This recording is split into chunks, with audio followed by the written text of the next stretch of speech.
Dear friends, I hope आप सभी अच्छे होंगे। So you are all welcome to another video lecture on the smart classes. आज जो हमने टॉपिक लिया है वो हमने लिए हैं PYQs बेस्ड ऑन JKS, यानी प्रीवियस ईयर क्वेश्चंस जो पूछे गए हैं Jammu and Kashmir administrative services में, इनको पूछा गया है, यानी केस के एग्जाम में क्वेश्चंस पूछे गए हैं। ये वीडियो लेक्चर उन सभी एस्पायरेंट के लिए काफ़ी इंपॉर्टेंट होने वाला है जो किसी भी कम्पिटेटिव एग्जाम की तैयारी कर रहे हैं या अपियर होने जा रहे हैं। तो शुरू करते हैं आज का अपना ये वीडियो लेक्चर। जी हाँ, तो पहला क्वेश्चन है, ये पूछा गया है हिस्ट्री एंड कल्चर में से, इसको पूछा गया है at which Indus valley civilisation sites were terracotta model of plough discovered. तो कौन सी ऐसी साइट है इंडस वैली सिविलाइजेशन की जहां पे जो हल है वो मिला, ठीक है, प्ला यानी हल जो है वो मिला, वो कौन सी साइट थी? इसका सही ऑप्शन होगा option B, that is Banawali. Archaeological excavation at Banawali Haryana yielded terracotta model of law providing direct evidence of agriculture tool used by Harappans. तो इंडस वैली सिविलाइजेशन में जो था एग्रीकल्चर का जिक्र हुआ कि वहां पे खेती बाड़ी भी होती थी, तो खेती करने के लिए हल की जरूरत होती थी। तो इसके एविडेंसेस कहाँ से मिले हैं? इसके एविडेंस मिले हैं बानावाली एक जगह है, और वो कहाँ पे है? वो हरियाणा में है, जब वहां पे एक्सकेवेशन की गई आर्कियोलॉजी की तरफ से। The term votive inscription in ancient Indian history refers to. तो यहाँ पे एक खास टर्म का इस्तेमाल किया गया है, वो है वोटिव इंस्क्रिप्शन। तो इसका क्या मतलब था? इसका सही ऑप्शन होगा gift made to religious institution. जब कोई गिफ्ट दी जाती थी किसको? जो भी रिलीजियस इंस्टीट्यूशंस होते थे उनको दी जाती थी, उसको कहते थे वोटिव इंस्क्रिप्शन। तो वोटिव इंस्क्रिप्शन रिकॉर्ड, ये रिकॉर्ड रखते थे gift made to religious establishment like temples or stupas. तो जो भी गिफ्ट वगैरह चाहे स्तूपास को दी जाती थी या टेम्पल्स मंदिरों को दी जाती थी, तो उसी को हम कहते थे वोटिव inscriptions. They often mention the name of donor. तो इसमें नाम लिखा जाता था कि डोनर, जो देने वाला कौन है, एंड समटाइम देयर ऑक्यूपेशन और प्लेस ऑफ रेजिडेंस, और वो क्या काम करते हैं और कहाँ रहते हैं, इन चीजों को भी नोट किया जाता था। अगला क्वेश्चन, यहाँ पे कुछ स्टेटमेंट्स दिए गए हैं, इनको हमने ध्यान से पढ़ना है। They show traces of a matrilineal social structure. Number 2, they were the first ruler to make tax free land grant to Brahmins. तो यहाँ पे क्या है? यहाँ पे बात हो रही है, एक खास कॉन्सेप्ट है, वो है आपका मैट्रीलिनियल सोसाइटीज, ठीक है। तो इनके अगर ट्रेसेस मिलते हैं तो कैसे हमें मिलते हैं? मैट्रीलिनियर सोशल स्ट्रक्चर, यानी अगर हम अपना सोशल स्ट्रक्चर देखते हैं, यानी most of the social structure अगर देखें तो फादर का नाम होगा, उसका फादर यानी आपका ग्रैंड फादर, तो इस तरीके से काम चलता है। तो मदर का नाम नहीं आता पहले। तो यहाँ पे क्या होता है, मैट्रीलिनियल सोसाइटीज या सोशल स्ट्रक्चर में ऐसा होता था कि जो माँ है तो उनका नाम पहले आता था, यानी वहीं से पता चलता था कि वो किस खानदान से जो है कोई भी शख्स जो है वो ताल्लुक रखता है। पहला तो ये हो गया। दूसरा, they were the first ruler to make tax free land grant to ब्राह्मण।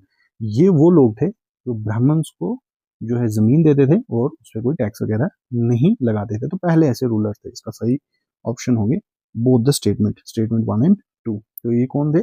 सतवान king often used metronymics such as Gautamiputra indicating the importance of mothers.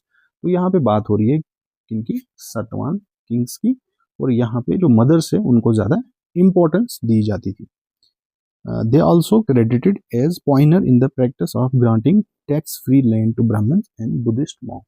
तो ये जो है इनको क्रेडिट जाता है इसके लिए कि ब्राह्मण्स को इन्होंने लैंड वगैरह देते थे और उस पर कोई टैक्स वगैरह नहीं लगाते थे, ठीक है। जैसे यहाँ पे किसका जिक्र होता है? दैट इज गौतमी पुत्र पुत्र का। ठीक, आगे चलते हैं अगले question. Who was the first patron of art who built a magnificent madrasa in Bidar? तो इनमें से कौन सा ऑप्शन सही है? तो जिन्होंने एक मदरसा बनाया था कहाँ पे? बिदर में। इसका सही ऑप्शन होगा आपका Mohammad Gawan. That is Mohammad Gawan, the powerful wazir of Bahmani Saltanat, was a great scholar and patron of learning. तो ये किसमें से था? ये जो बहमनी सल्तनत थी उनका एक वजीर था, और ये साथ में एक बहुत बड़ा स्कॉलर भी था। He build the famous 3 story madrasa in capital Bidar. तो इसने 3 स्टोरी का एक जो मदरसा था वो बनाया था। आगे चलते हैं। यहाँ पे क्वेश्चन पूछा गया है, ये रॉक स्ट्रक्चर से क्वेश्चन पूछा गया है। तो एक फेमस रॉक स्ट्रक्चर है, that is Bhimbetka rock structure are famous for painting depicting. ये जो भीमबेटका रॉक स्ट्रक्चर है यहाँ पे पेंटिंग की गई है, यानी पहाड़ के ऊपर जो है पेंटिंग की गई। तो ये पेंटिंग है वो किस चीज को जाहिर करती है? इसका सही ऑप्शन होगा आपका option B, daily life event like hunting, dancing and honey collection. तो जो भी वो डेली एक्टिविटीज करते थे, चाहे वो हंटिंग की, जानवरों को मारने की कोई एक्टिविटी हो, डांसिंग हो, या शहद वगैरह इकट्ठा करना, तो ये जो रॉक स्ट्रक्चर है उन पे इस तरह की पेंटिंग जो है की गई है। लोकेटेड इन विंध्या हिल्स, ये कहाँ पे है? विंध्या हिल्स में है, और इस तरह की वहां पे खास तरह जो है पेंटिंग्स मिलती है। अगला question, which bhakti saint argued that the grace of God is more important than knowledge for attaining celebration. तो कौन सा ऐसा भक्ति सेंट था जिन्होंने ये कहा था कि ग्रेस ऑफ गॉड जो है वो बहुत ज्यादा जरूरी है किससे? Than knowledge for attaining celebration. तो ये थे रामानुजू। ठीक है, रामानुजू थे जिन्होंने ऐसी बात कही थी। अगला question, that is Uttaramerur inscriptions are significant for providing detail about. तो यहाँ पे कुछ खास तरह की इंस्क्रिप्शंस की बात हुई है, तो ये किसके बारे में हमें बताती है? इसका सही ऑप्शन आपका होगा option B, formation and function of village council. यानी ये बात करती है इसकी विलेज काउंसिल की, कि जो विलेज काउंसिल वो उनको कैसे बनाया जाता था और उनका जो फंक्शन जो है वो कैसे होता था। The Chola era inscription detail how local assemblies sabhas were formed. तो ये एक्चुअल में किसके बारे में जिक्र हो रहा है? यहाँ पे चोला एरा का जिक्र हो रहा है कि वहां पे जो सभाज होती थी उनको कैसे बनाया जाता था और उनके क्या फंक्शन होते थे। The eligibility criteria for members and system of lottery use to elect them. तो उनको कैसे इलेक्ट किया जाता था और उनसे क्या क्या काम लिए जाते थे। तो ये इंस्क्रिप्शन जो है उसके बारे में बात करती है। अगला question, what was the striking feature of Tughlaq architecture. तो यहाँ पे बात हो रही है तुगलक आर्किटेक्चर की। ठीक, तो इनका सबसे जो स्ट्राइकिंग फीचर था वो क्या था? सही ऑप्शन है आपका option B, sloping walls called batter. तो ये बनाते थे इस तरह की वॉल, कैसी वॉल होती थी? वो स्लोपिंग वॉल होती थी। ये खास तरह का आर्किटेक्चर जो था ये किसके पीरियड में बना था? ये था तुगलक के दौर में ये बनाया गया था। Okay, Tughlaq building specially those build under Ghiyasuddin and Firoz Shah Tughlaq are characterised by sturdy sloping wall. तो ये यहाँ पे दो खास रूलर का इन्होंने जिक्र किया है, फिरोज शाह और गयासुद्दीन तुगलक। तो इनके टाइम में ऐसे आर्किटेक्चर बनते थे। अगला question, article 371A of Indian constitution provide special provision for which state. यहाँ पे बात हो रही है आर्टिकल 371A की। तो ये कुछ खास प्रोविजन देता है किस स्टेट को? तो ये देता है नागालैंड को। Article 371A ensure that act of parliament regarding Naga customary law, social practices and land ownership do not apply to Nagaland unless the state legislative assembly so decided. यानी अगर पार्लियामेंट का कोई भी कानून जो है वो इम्प्लीमेंट नहीं होगा कहाँ पे? यानी नागालैंड की कुछ खास चीजें हैं, चाहे वो वहाँ का वो कस्टमरी लॉ हो या जमीनों को लेके वहाँ ओनरशिप की बात हो या कोई सोशल प्रैक्टिस हो, तब तक कोई भी कानून लागू नहीं होगा पार्लियामेंट का जब तक वहाँ की जो स्टेट लेजिस्लेटिव असेंबली है वो उस चीज को पास करे। तो ये जो है कौन सा आर्टिकल है? Article 371A of the Indian constitution. अगला क्वेश्चन है, according to the constitution the strength of legislative council must not be less than. यहाँ पे बात हो रही है लेजिस्लेटिव काउंसिल की। बहुत सारी स्टेट हैं जहाँ पे लेजिस्लेटिव असेंबली भी होती है और लेजिस्लेटिव काउंसिल भी होती है, यानी जो बाइकैमरल स्ट्रक्चर होता है। तो कॉन्स्टिट्यूशन के हिसाब से जो लेजिस्लेटिव काउंसिल है उसकी स्ट्रेंथ जो है इससे कम नहीं होनी चाहिए। तो इसका सही ऑप्शन क्या है? 40 मेंबर्स, यानी कम से कम 40 होने चाहिए। Article 171 state that total member in legislative council shall not exceed 1/3 of total member in the assembly। यानी मान के चलिए जो भी असेंबली की स्ट्रेंथ होगी तो लेजिस्लेटिव काउंसिल की स्ट्रेंथ जो है 1/3 से ज्यादा नहीं होनी चाहिए। यानी जो असेंबली की स्ट्रेंथ होगी, मान लो असेंबली की स्ट्रेंथ जो है 100 है तो 100 का 1/3 यानी 30, मतलब इस तरीके से, यानी 33 होनी चाहिए उस हिसाब से, ठीक है। But must not be less then 40, लेकिन 40 से नीचे नहीं होनी चाहिए। ओके, अगला question. A tender vote refer to a vote cast by, यहाँ पे बात हो रही है टेंडर वोट की। तो टेंडर वोट का मतलब क्या होता है? तो इसका सही ऑप्शन होता है ऑप्शन बी आपका, person after another person has already voted in his name. मान के चलिए आप कहीं इलेक्शन में जा रहे हो, अपना वोट डालने के लिए जा रहे हो। जब आप वोट डालने जाते हो तब आपको ये पता चलता है कि वहां पे ऑलरेडी आपकी जगह किसी ने वोट ऑलरेडी डाल दिया होता है, तो तब आपको तब भी आपको अलो किया जाता है उस केस में, लेकिन उसको कहते हैं हम टेंडर वोट। तो टेंडर वोट क्या होता है? If A voter find that someone has already voted in his name, अगर वोटर को लगता है कि ऑलरेडी उसकी जगह किसी ने वोट डाल दिया है, ऐसा तो बहुत कम होता है लेकिन एक्सेप्शन है, कभी ऐसा केस हो सकता है, they are allowed to cast tender vote, तब वो डालते हैं tender vote on separate ballot paper.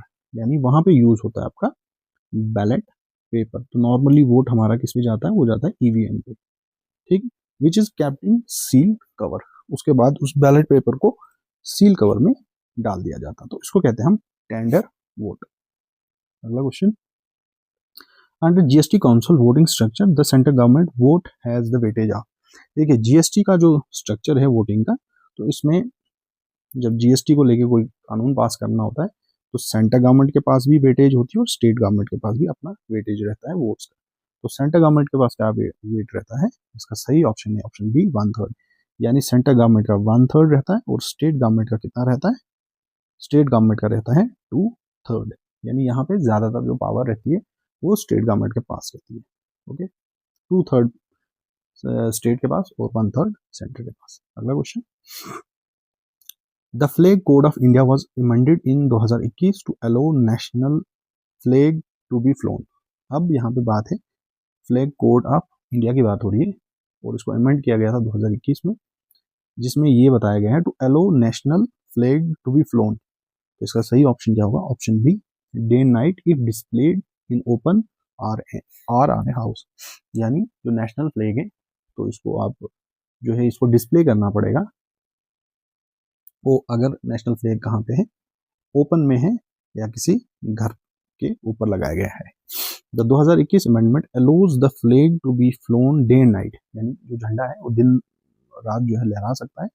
If it is displayed in the open, अगर वो कहीं ओपन में है, और on the house of A member of public, या किसी भी कोई भी पब्लिक है अगर उसके घर के ऊपर है तो ये जो झंडा है वो 24 घंटा लहरा सकता है। आगे चलते हैं हम। Minority status in India for religious and linguistic communities is considered. यहाँ पे बात हो रही है माइनॉरिटी स्टेटस की इंडिया में। तो अगर minority status in India for religious and linguistic community is considered, तो इसका सही ऑप्शन होगा option B, state dependent. The supreme court has ruled that minority status of community, supreme court ने ये कहा कि किसी भी कम्युनिटी का जो माइनॉरिटी स्टेटस हो, रिलीजियस हो या किस बेसिस पे हो, लिंग्विस्टिक बेसिस पे, अगर कोई कम्युनिटी जो है क्लेम करती है minority status, must be determine at state level. तो इसको कहाँ डिटरमाइन किया जाए? वो देखा जाए स्टेट लेवल पे क्या उनकी पॉपुलेशन है। अगला question. Defamation is considered a reasonable restriction on freedom of speech under which article. तो यहाँ पे बात हो रही है डेफेमेशन की, यानी हिंदी में इसको कहते हैं मानहानि का मुकदमा करना। यानी अगर मान के चलिए आपके खिलाफ कोई चीज मीडिया में कोई आके कोई चीज ऐसा बोलता है, कोई गलत एलिगेशन लगाता है, तो आप कोर्ट में जाके डेफेमेशन का केस फाइल कर सकते हो। तो ये किस आर्टिकल के तहत किया जा सकता है? Article 19 clause 2। While article 19(1)(a) grant freedom of speech, 19(a) के तहत जो है हमें आज़ादी है बोलने का, और 19(2) allow the state to impose reasonable restriction. तो 19(2) के तहत जो है जो स्टेट है, स्टेट मीन्स यहाँ कंट्री है, स्टेट का मतलब होता है कंट्री, तो देश के पास जो पावर होती है कि वो रिस्ट्रिक्शन लगाई जा सकती हैं फ्रीडम ऑफ स्पीच को लेके, including for defamation and public order. क्योंकि फ्रीडम ऑफ स्पीच का मतलब ये नहीं कि कल आप आके कोई भी चीज जो है किसी भी चीज पे आके आप पब्लिकली बोलो, ठीक है। तो इसीलिए रीजनेबल रिस्ट्रिक्शंस जो है वो लगाई जाती है।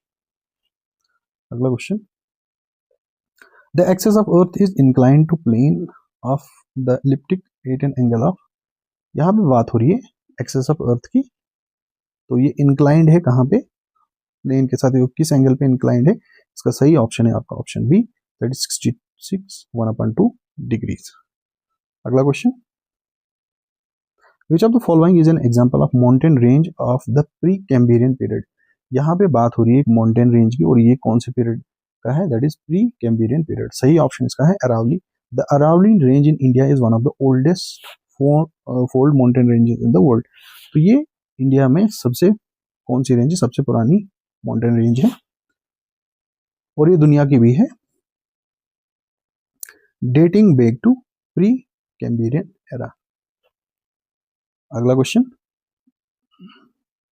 a drainage pattern that resembles the branches of a tree is known as, देखिए ड्रेनेज, यहाँ पे एक ड्रेनेज पैटर्न की बात हो रही है, तो ये कह रहे हैं कि जो पैटर्न है बिल्कुल एक पेड़ की तरह, जैसे ये पेड़ की तरह, तो इसको हम क्या कहते हैं, इसको हम कहते हैं डेंड्रिक पैटर्न।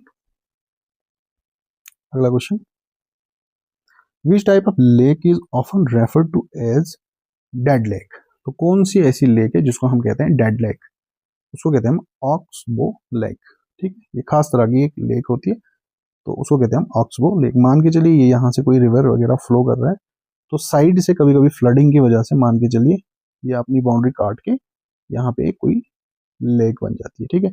तो टाइम के साथ क्या होता है कि ये जो बीच वाला कनेक्शन होता है ये टूट जाता है और यहाँ पे खाली पानी रह जाता है और पीछे से तो पानी आता नहीं, तो इसीलिए इसको कहते हैं oxbow lake. Oxbow lake are formed when a river meander is cut off, जब वो कट जाता है, they eventually become stagnant and may be dry up, तो उसके बाद जो है क्योंकि पानी की सप्लाई तो होती नहीं है, तो जिस वजह से तो पानी जो है वो एक ही जगह जो है रुक जाता है, तालाब सा बन जाता है, इसी को कहते हैं हम डेड लेक। अगला question, the Ohio current is located in which ocean, तो ये जो ओहायो करंट है ये कौन से समंदर में, इसका सही ऑप्शन है आपका पैसिफिक। इज ए कोल्ड सब आर्टिक ओशन करंट, तो ये कौन सी करंट है, कोल्ड है, ठंडी है, that flows south and circulate, ये कहाँ की तरफ चलती है, साउथ की तरफ, and circulate clockwise in the west north Pacific ocean. अगला question, which river does not drain into Atlantic ocean, कौन सा ऐसा दरिया है जो अटलांटिक ओशन में ड्रेन नहीं होता है, सही ऑप्शन इसका होगा ऑप्शन डी, दैट इज जिम्बाजी, जिम्बाजी। अगला question, which fungus was responsible for devastating Irish potato famine, इनमें से कौन सा ऐसा फंगस है जिससे एक बहुत बड़ा फेमाइन हुआ था, भुखमरी हुई थी, और इसको कहते हैं हम आयरिश पोटैटो फेमाइन। सही ऑप्शन इसका होगा option B, that is phytophthora infestans. Okay, ये कब हुआ था, ये हुआ था 1940 के आसपास, आयरलैंड में हुआ था, और वहां पे जो पोटैटो क्रॉप्स थी वो सारी तबाह हो गई थी। अगला question, the Minamata tragedy was caused by the consumption of fish contaminated with, एक ट्रेजेडी भी हुई थी, तो उसको कहते हैं मिनामाटा ट्रेजेडी। ये किसकी वजह से हुई थी, ये मछलियां खाने की वजह से हुई थी, लेकिन मछलियां जो है वो कंटेमिनेट हो गई थी, उन किसकी वजह से, वो हुई थी मरकरी की वजह से। Mercury methyl mercury poisoning occurred in Japan due to release of industrial waste water into Minamata bay. तो यहाँ पे क्या हुआ था, ये एक्चुअल में जो मरकरी जो रिलीज हुआ था किसकी वजह से, इंडस्ट्रियल वेस्ट की वजह से हुआ था, और वो बाद में मछलियों में चला गया और फिर बहुत सारे लोग उससे मारे गए थे, इसको कहते हैं मिनामाटा ट्रेजेडी। अगला question, the GRACE FO satellites are primary use to track, यहाँ पे बात हो रही है ग्रेस एफओ सैटेलाइट्स की, तो ये किसको ट्रेस करते हैं, सही ऑप्शन होगा option B, movement of water around the planet, ठीक है। अगला question, which bacteria are responsible for producing methane in the animals, biogas, तो कौन से ऐसे बैक्टीरिया हैं जो रिस्पॉन्सिबल हैं किसके लिए, प्रोड्यूसिंग मीथेन इन एनिमल, तो इसका सही ऑप्शन होगा ऑप्शन सी, दैट इज आर्चिबैक्टीरिया, जो है इनकी वजह से जानवरों में क्या प्रोड्यूस होती है, मीथेन गैस प्रोड्यूस होती है। अगला question, that is presbyopia, a common eye defect occurs due to, ये आंखों की एक बीमारी है, डिफेक्ट है। तो ये किसकी वजह से होता है? सही ऑप्शन होगा आपका option B, that is gradual weakening of the ciliary of muscles. तो ये जो मसल्स होती हैं जब ये कमजोर पड़ जाती हैं तो उसकी वजह से ये बीमारी आती है, ठीक है। इसको कहते हैं हम प्रेशोविया बायोपिया। अगला question, litmus solution common pH indicator is extracted from. यहाँ पे बात हो रही है लिटमस सोल्यूशन की, ठीक है। तो इसको हम किससे एक्सट्रैक्ट करते हैं? इसको एक्सट्रैक्ट करते हैं हम लाइकन से। अगला question, which of the following is a Mendelian disorder. इनमें से कौन सी ऐसी बीमारियां हैं जो मेंडेलियन डिसऑर्डर है? इसका सही ऑप्शन है आपका ऑप्शन 1 एंड 2, यानी that is haemophilia and sickle cell anaemia, ठीक है। तो ये जो है ये दोनों क्या है? ये है मेंडेलियन डिसऑर्डर। जबकि ये ड्रॉन सिंड्रोम क्या है? That is haemophilia and sickle cell anaemia are Mendelian disorder caused by single gene mutation. तो ये दोनों बीमारियां होती हैं इसकी वजह से, ये होती हैं सिंगल सेल जीन म्यूटेशन की वजह से। जबकि drone syndrome is chromosomal disorder. तो ये तीसरा ऑप्शन है, सही ऑप्शन नहीं है। अगला question, the Yarkovsky effect is use to study the mapping of. तो इसको हम किसके काम लाते हैं? जब हमें इसको स्टडी करना हो, एस्ट्रॉइड्स की स्टडी करनी हो, एस्ट्रॉइड मैपिंग। अगला question, which place is famously known as Wagha Gujarat. कौन सी ऐसी जगह है जिसको हम कहते हैं वाघा गुजरात? तो इसका ऑप्शन बी जो है वो करेक्ट ऑप्शन है, that is Nada Bet. Next question देखिए, तो ये आखिरी क्वेश्चन था इस PYQ सीरीज का। आई होप आपके बहुत सारे कॉन्सेप्ट जो हैं वो क्लियर हुए होंगे इस सीरीज को देख के। तो इससे आपको एक अंदाजा लग सकता है कि किस तरह के क्वेश्चन जो हैं वो एग्जाम में पूछे जाते हैं। ये एक्चुअल में कोई मॉक सीरीज नहीं, कोई मॉक टेस्ट नहीं है। ये एक्चुअल में जो है वो PYQs हैं, ऑलरेडी पूछे गए हैं और मोस्ट प्रोबेबिलिटी रहती है, चाहे आप कोई भी एग्जाम यहाँ पे दे रहे हो, चाहे JKSSB का दे रहे हो, JKS का दे रहे हो, या कोई भी कॉम्पिटिटिव एग्जाम दे रहे हो, तो जो पैटर्न है ये इसी लेवल का रहता है। इस लेवल के क्वेश्चन जो है पूछे जाते हैं। कभी कभी तो ऐसा होता है कि बहुत सारे क्वेश्चन जो है वो रिपीट भी होते हैं, या ऑप्शंस जो हैं वो रिपीट होते हैं। तो मिलते हैं आपके साथ अगली बार एक नई वीडियो लेक्चर में।